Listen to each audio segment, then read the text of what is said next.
பருப்பு வகையெல்லாம் சேர்த்து தான் நான் தோசைக்கே ஊற்றுனேன். அதுக்காண்டி கடலைப்பருப்பு, துவரம்பருப்பு, பாசிப்பருப்பு, அப்புறம் கொஞ்சமாக கருப்பு உளுந்து இவ்வளோ சேர்த்து நைட்டே நல்லா ஊற வச்சுட்டேன். கருப்பு கடலை கூட நீங்கள் சேர்த்துக்கலாம். உங்களுக்கு என்னெல்லாம் தேவையோ அதெல்லாம் சேர்த்துமே நீங்கள் ஊற வச்சுட்டு தோசை மாவு கூட நீங்கள் அரைச்சி எடுத்துக்கலாம்.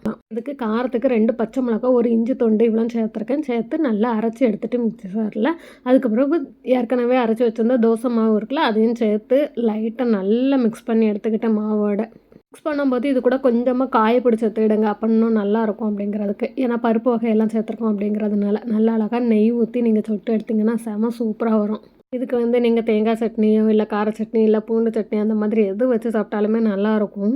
நல்லா கட்டியாக தேங்காய் சட்னி தான் வச்சுருந்தேன். நல்லா சூப்பராக இருந்துச்சு டேஸ்ட். நீங்களே ட்ரை பண்ணி பாருங்கள், நல்லாயிருக்கும் ரொம்பவே. கிழமை செவ்வாய்க்கிழமைனா இந்த பாட்டி எனக்கு பூ கொண்டு வந்துடுவாங்க. டேயே ரொம்ப ஃப்ரெஷ்ஷாக அன்றைக்கி ஆன மாதிரி இருந்தோம். ஒரு செவ்வாய்க்கிழமை வெள்ளிக்கிழமை ஒரு வைப்பே அன்றைக்கி தோணிடும் அந்த பூவை பார்த்த உடனேயே.